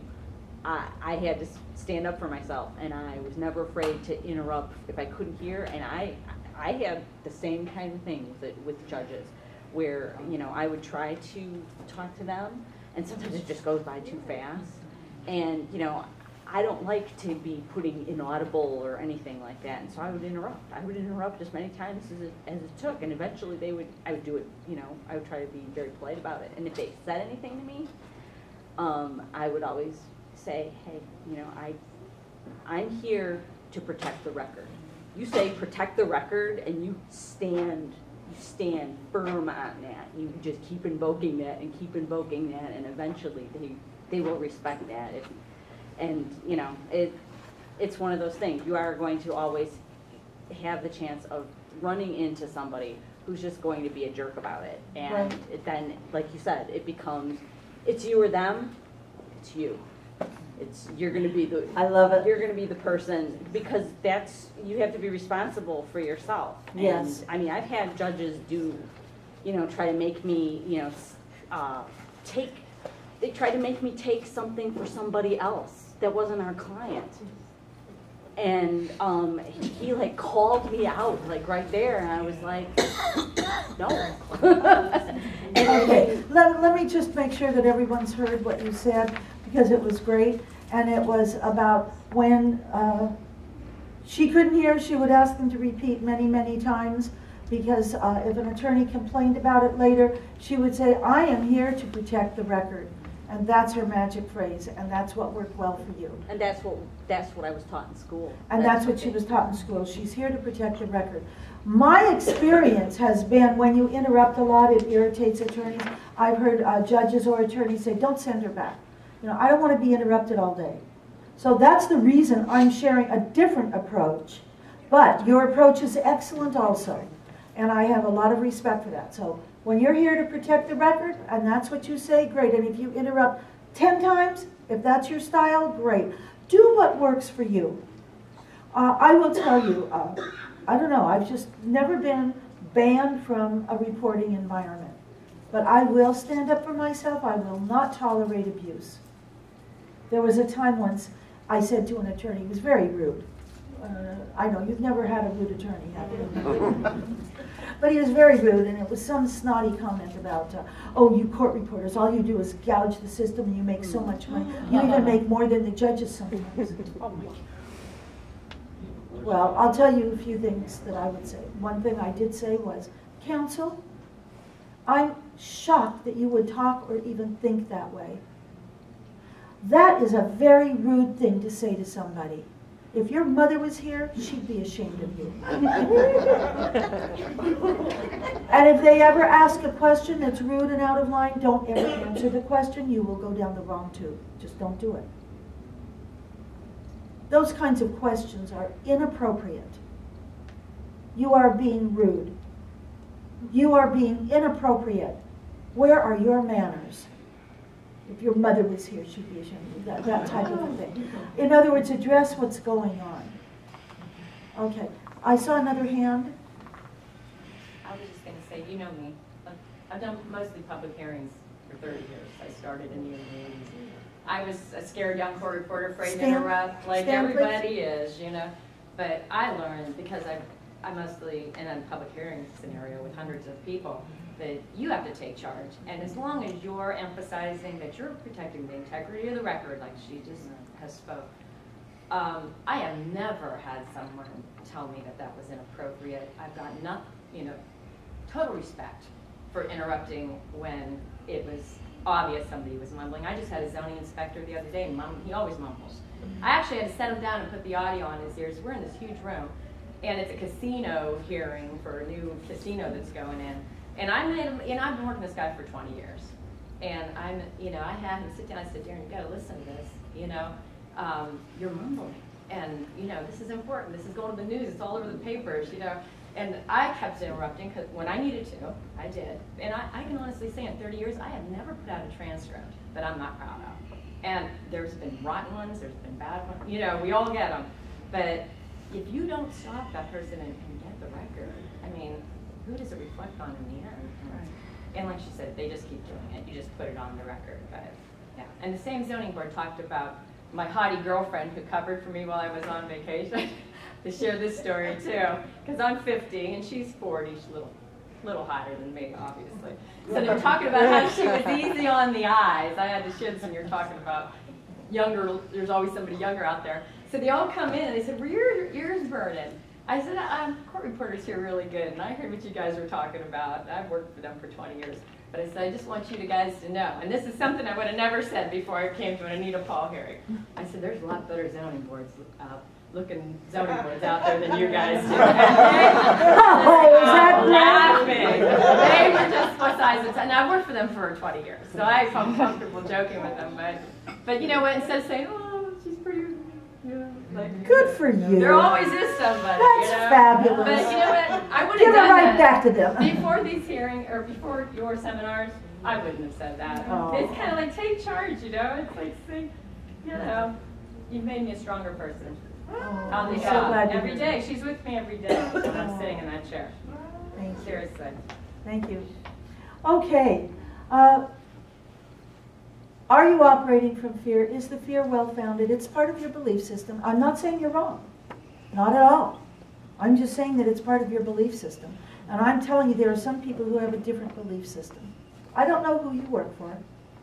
I'll tell you one thing. I've heard some horror stories about deposition agencies and how they treat court reporters. I've heard fabulous stories about how people treat court reporters fantastically. And I believe there's absolutely no question that a deposition agency can be excellent and wonderful to their clients and very good to their attorneys, and be excellent and wonderful to their court reporters and very good to their court reporters. It can happen. If you are working for somebody who doesn't believe that, who's totally one-sided, I would move in a hot second. You're in a big city. Some people have no choice. Some people have to work for the agency near them. There's only one agency in 150 miles, and they have to suck it up. It's not right. Agencies should not do that to anybody, to any human beings. Do you kick a homeless person when you walk by them? I mean, come on. We're human beings.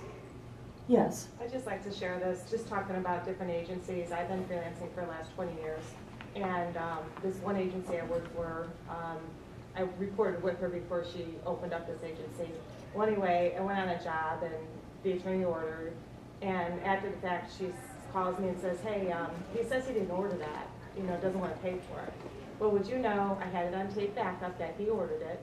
She says, well, he wants to hear it. So I had to send her the tape. She didn't believe me, And then after that, she never used me again. She didn't want to piss off the attorney. Okay, and? That's terrible. I mean, it's right on the tape that he ordered it. When somebody treats you that way and they don't want to use you, well, how exciting is it for you to go back and work for that person? I don't know, how many of you love working for jerks? Darn, I'll just have to go with the decent people. The people who are respectful but just and saying, kind. they shouldn't treat you like that. I mean, I can't believe that she would be an agency. Well, but she's a human being and she's operating from what she thinks she should be doing. Maybe that doesn't fit with what you think she should be doing. We have to find our way in the world. We have to find our place. We pick our friends. We don't have every human being our friend. We pick the people we work with and we gel with. This was not a fit. It wasn't a fit for you. It wasn't a fit for her. And you all move on. But that is, I think very disrespectful to you. When you said that it was on the record, but if the attorney wants it, you give it to them and you just move on. But I don't know, I like working for good people. Yes? I was going to say, in response to that, a good agency would cut this reporter the check and just pay her. And then she can schmooze the attorney all she wants and, all right, sir, you don't want it. But, so she can pay you $400, right? Absolutely. You were right. And then she doesn't want to ruffle the feathers of this great lawyer. So I want that attorney for a client. Right. Well, yeah, I have a very close friend who owned a deposition agency for 11 years.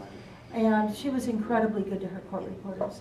She would pay them when she didn't have the money. And she would work and take depots just to pay her court reporters. And she was very good and very fair to her court reporters. But that's the kind of human being she is. Anyway. Okay. That is one thought process, how you can handle interrupting when you can't hear. What do you do when they're going too fast? You're writing and they're way too fast, way too fast. Excuse me, counsel, please slow down for the record. That's all. You go back, and of course they repeat again, they're way too fast. If I know the attorneys and if I'm in the mood, I might say something like, counsel, if you keep going that fast, I'm going to give you a speeding ticket. If you can add a little humor and levity, that's fine. If I don't know the attorneys well, I'm not going to take a risk. If I'm not sure if I should be a wise guy or make a joke, I won't.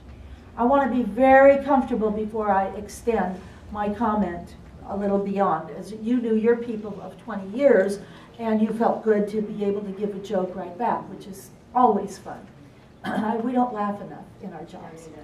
But anyway, so the second time if I interrupt, excuse me, counsel, if you want your words clearly reflected on the record, speak in a manner that I'm able to hear and write them. That's all. This all comes from you being a competent court reporter. If you're not competent, go build your speed. There's 100 ways you can build your speed. Very important. Get that speed up there. Yes? I know we all run into our jerks, but I think the trend really has been, they really appreciate it, because I've had attorneys thank me. Absolutely. On the other side of the coin, where they're like, they will come up to me and say, I am so sorry, I was going too fast, or I'm glad you said something. Absolutely. Did y'all hear what Lucy said? Lucy said that the other side of the coin is some attorneys thank her for interrupting. They appreciate it. And that was something I was going to say earlier. I'm so glad you mentioned that. Because, folks, it's true. Sometimes attorneys feel confident that they have a great court reporter who's taking charge. It's imagine a parking lot, a huge parking lot. And there are no barriers where the parking lot ends, and there are no lines painted where the car is supposed to park. So people are just parking wherever. Imagine a playground, and this has been tested actually, where there are a couple of playgrounds where the children go out at recess and play, the little ones. And one playground has a fence around it, and they're all playing and having a great time. And the other playground, there's no fence around it. And they all stay in the middle, and they all just play in a small radius. They don't want to go out beyond where it's supposed to be.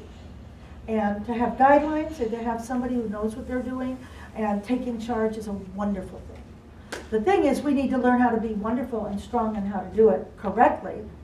We don't want to say, counsel, you know, you're going so fast. How do you expect me to write all that? We don't want to do that. But we know what mature means or adult-like, but taking charge, and absolutely excellent comment. Thank you. Okay, so now they're going too fast, and the third time, I'll stand up and say, from this point on, I will not interrupt these proceedings again. Everyone is on notice. If it has to do with going too fast, I will not interrupt again. This record is created to the best of my ability. If anybody has an objection to that, please speak up now. Pause. Sit down. And I put that in the record. And I'll tell you why I do this. Because the goal, in my opinion, in life, is to have a happy day. And I didn't always think like that, and I didn't always know that. And there is more and more and more out there today on happiness, how to have a happy day. Happiness is very important. It's vital for your personal relationships, for raising children, for getting along in the workplace. It's vital. Standing in line at an airport and having your flights canceled. Just all the things that happen in life. If our goal is to have a happy day, you're taking good care of yourself and you're doing your best. And you're not a victim. I've gone home too many times myself in tears at the end of a day. I've seen way too much unnecessary, bad, whatever. It is not necessary. If you want to have a happy day, this is how I have a happy day. I will not sit in a deposition, and you probably will never hire me for that, but I will not sit in a deposition and have to go too fast. Could you slow down, please? Excuse me, can you slow down, please? You're just too fast. Would you say that again? I didn't get all that. You know, I'm not going to do that all day. I'm just not. I choose not. And that's the reason I give them that 3-deal rule. A, I'm solving the problem that they hate being interrupted all the time. B, it's not that I'm not taking responsibility. It's not that I'm not letting them know how important the record is, because I have. I've interrupted 3 times. But I'm not going to do it all day. And most important, I'm not going to harm me, my thoughts, my body by going through this crap. I'm just not going to do it. And if they don't like me and if they want me out, wonderful. I'll go to the other guy who speaks nicely. Yes. Yes. I was just saying, what seems to help me, especially on the doctor stuff, is if I repeat the last few words or phrases that they say, and they automatically pick up from where they left off. Absolutely. Letting them know that's as much as I got. You know, right. Don't say, what did you say, or could you repeat that, because you're going to get the explanation, not the words. But that's excellent. Yes, let me share the record with you, and let's make sure that it's accurate. After I went to the You know, you're ready to fill in those words. Excellent, excellent, yes. Okay, so when you put everyone on notice, this is the third time, you Yes. clear, Yes. and they continue to talk like bats out of hell, Yes. then do you not sit there at home with the audio Oh, over and over? And absolutely not. I do not spend endless hours with an audio. I'm not paid for that. How many of you are making $4 an hour? Yeah. Well, thank you very much, not me. No, I'm sorry. If they're not going to speak for the record, they're going to get exactly what they get. And I've never had bad feedback. So go figure. No, I do not do that. When video came on board, I never did depositions with videos unless I was specifically told I had to. Then they give you 20 cents a page more. God, how exciting is that? You know, Richard Sherman never wrote with video. You know, you're a professional court reporter, and we were taught how to write, and that's exactly what I do. And that's what they get. Okay. Was there, yes? I just had a dep where they basically paid the doctor for 1 hour because he was charging so much. So I knew from the get-go this was going to be a very fast deposition, and there were 3 attorneys involved. One was on the phone. So I mean, it was challenging. I got it, but I did stop the doctor a couple times because you're just not always getting it. And this particular attorney was very quick. But in that situation, I already knew at the outset this is what's going to happen. Yes, okay, you brought up a very good point. She had a doctor's depot. It was a 1-hour depot. They wanted to pay the doctor only for 1 hour. And it went at a good clip. And she did interrupt a few times. There's nothing wrong with interrupting a few times. And it was too fast. I'm not saying we need to be prima donnas. We need to have things exactly perfect or I'm not happy. That's not my message. It's when it goes overboard. And you handled it beautifully. You interrupted when you had to. You knew you had to write fast and you did write fast. Well, that's great. And it's also a 1-hour dep. So you do your best. And yes, it was rough. And welcome to the human race. Some jobs are tough. I'm not talking about that, which is what I call within the realm of normal. We have a wide scope of what's normal and appropriate. And I would call that appropriate and wide scope okay. A little rough, a little push, absolutely. I'm talking about if you're on a 4-day trial and this starts off and people are rude, excuse me. And I love what you said, Lucy. Yes, people respect a lot of court reporters who will speak up. For example, I want to sit here. No, I want you to sit over there. Counsel, I will not be able to hear clearly if I sit over there. Here is an appropriate place for me to sit, and the witness can be wherever. And if you're going to get into a battle and a fight, and they don't allow you to sit where you want to sit, I'm Anita Johnston. I am the official court reporter of these proceedings, and I am sitting in an area where I'm unable to see the witness, and I might have struggle hearing. I'll put it on the record.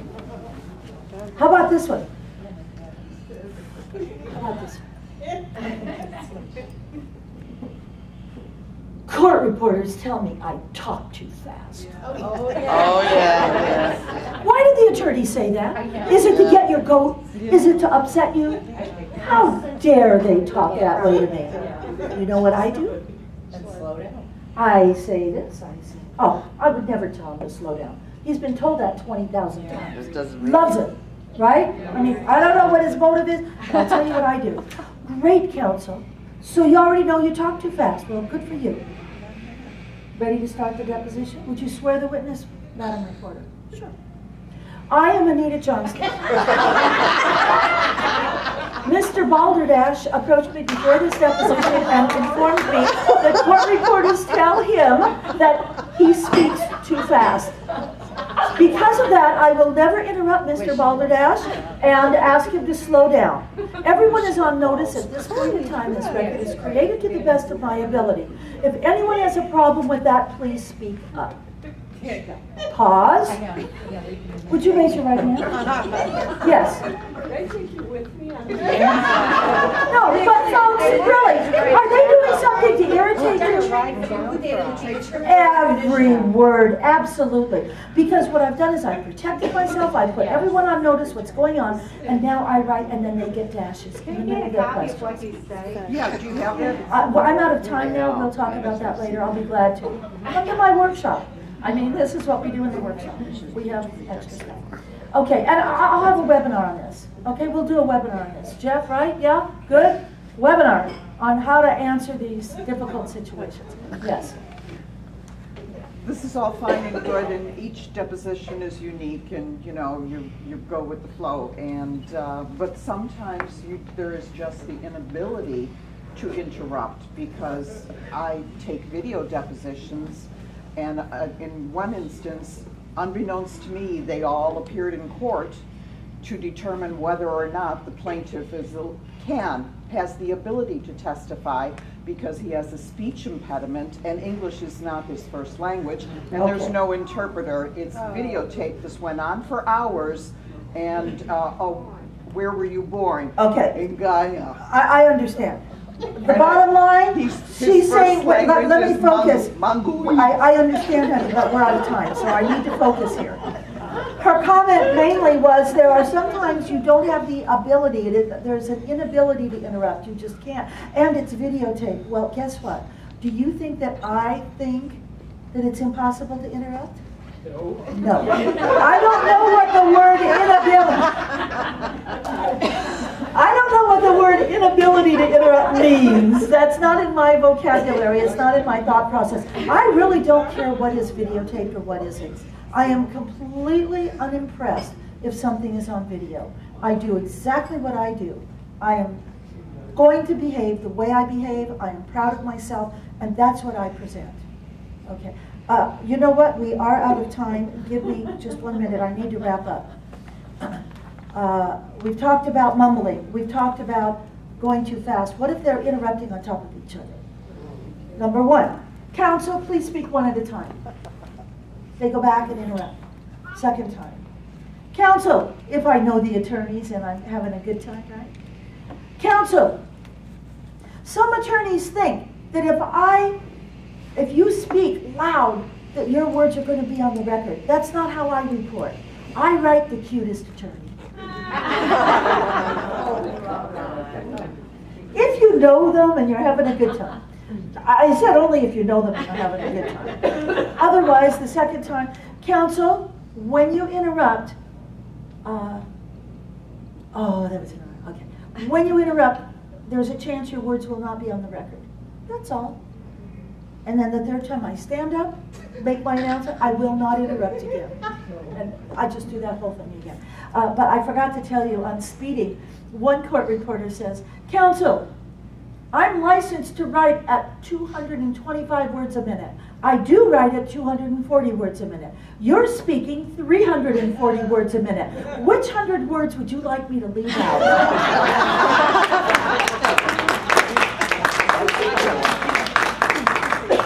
And the last one, the foreign accent. My favorite. You go, what do you mean, This is my favorite. The foreign accent. So, sir, where were you born? I was born in Excuse me, counsel, please repeat the words the witness just said because I did not understand them. But the attorney didn't understand them. They're going to read the transcript. So, if they don't understand, they can't repeat the words. Well, that's your job. Perhaps we need an interpreter. I mean, this doesn't get any easier, folks. It's so easy. Put it on there. You don't, here's the bottom line, you don't need all the stress. And Jeff is going to give you even more wonderful information later today about alleviating some of this stress. Anyway, it has been an honor and a pleasure to be with you all today.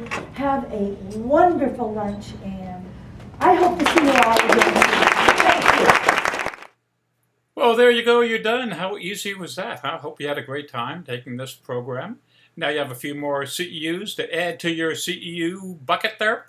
Now remember, if you're taking one of our longer courses, please wait until you finish all the seminars before you send us your answers. And please try to, if you're going to put them in an email, copy them in one straight vertical line, separated by the different course titles. And that makes it easy for me to grade, makes it go a lot faster, and I don't make any mistakes. Well, not so much. Okay. And also you can scan them in order and send them to me as well. Remember, we're always putting new content up here. Every year we will have at least 4 to 10 more hours worth of CEUs that you can get here from the comfort of your home. So if you know more court reporters that would like to get their credits that way, please let them know about it. And remember, your home for CEUs online, Jeff Justice Seminars, where you can get your CEUs online anytime.